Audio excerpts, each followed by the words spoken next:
Railway recruitment board RRB ने NTPC भर्ती की सीबीटी 1 परीक्षा के रिजल्ट जारी कर दिए हैं, जिसके बाद शॉर्टलिस्ट करने की प्रक्रिया पर कुछ उम्मीदवारों द्वारा उठाई गई चिंताओं पर आरआरबी ने अपना स्पष्टीकरण दिया है। स्टूडेंट्स, परीक्षा परिणाम घोषणा में धोखाधड़ी की गई है, धांधलेबाजी हुई है, शॉर्टलिस्टिंग तय नियमानुसार नहीं हुई है। खंडन। CEN 1/2019 केंद्रीकृत रोजगार अधिसूचना के पैरा 13.2 के अनुसार उम्मीदवारों की शॉर्टलिस्टिंग प्रत्येक स्तर के लिए अलग अलग विकल्पों और उनकी शैक्षिक योग्यता के आधार पर की गई है। जारी की गई नोटिफिकेशन के अनुसार 13 श्रेणियों के बारे में विज्ञापन दिया गया था, जिनमें स्नातक भी योग्य थे और इनमें से 6 के लिए अंडर ग्रेजुएट भी योग्य थे।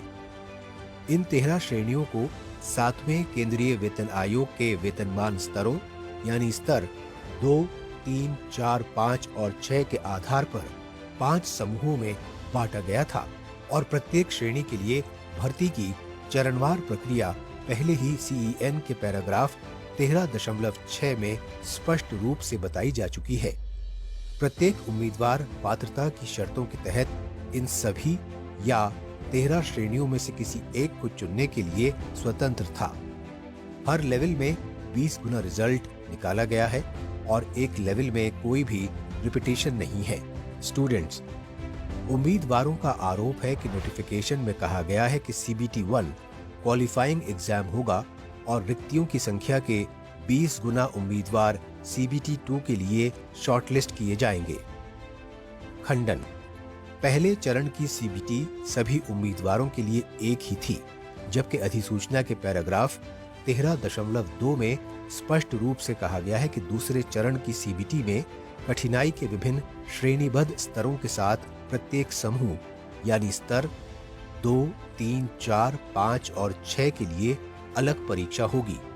इसके अनुसार समान स्तर में आने वाले सभी पदों के लिए एक समान द्वितीय चरण का CBT होगा।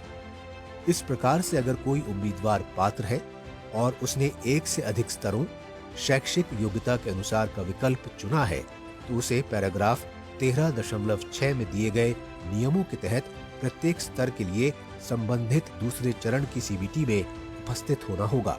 तो उसे पैराग्राफ 13.6 में दिए गए नियमों के तहत प्रत्येक स्तर के लिए संबंधित दूसरे चरण की CBT में उपस्थित होना होगा, क्योंकि पदों के प्रत्येक समूह यानी स्नातक या पूर्व स्नातक स्तर के लिए मानक कठिनाई स्तर अलग होगा।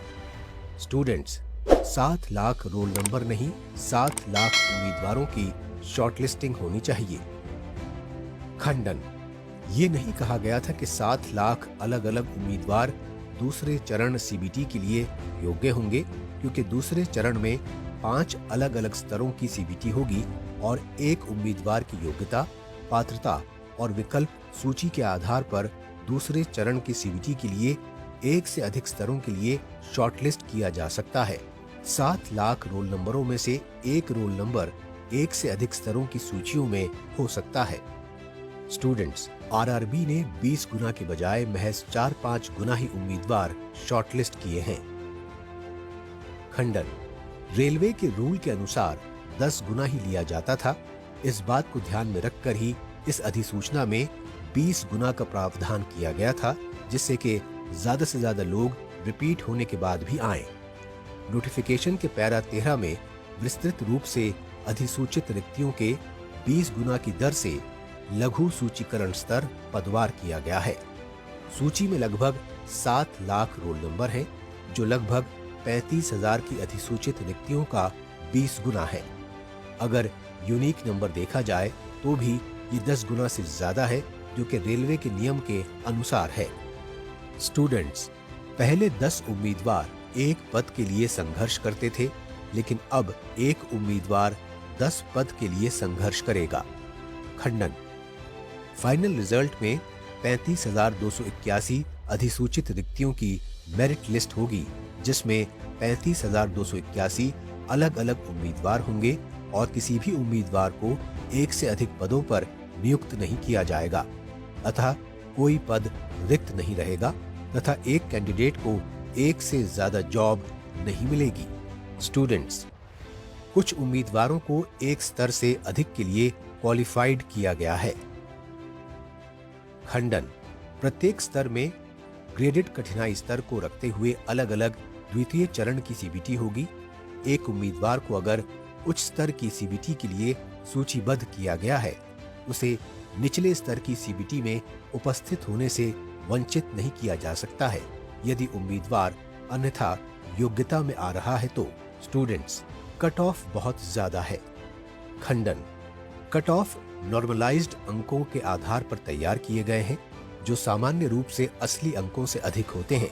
कट ऑफ भी उस स्तर पद के लिए अधिसूचित रिक्तियों की संख्या पर निर्भर करता है, क्योंकि 21 आरआरबी में 10+2 उम्मीदवारों के लिए लगभग 10,500 रिक्तियां अधिसूचित की गई हैं, जबकि स्नातक उम्मीदवार सभी 35,281 रिक्तियों के लिए पात्र हैं।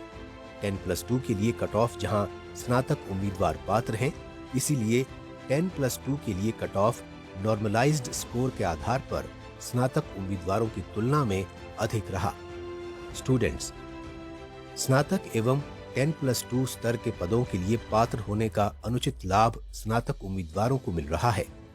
अगर पहले की तरह स्नातक और 10+2 स्तर के पदों के लिए अलग अलग अधिसूचनाएं होती तो उन्हें 2 अलग अलग परीक्षाओं में सफल होना होता।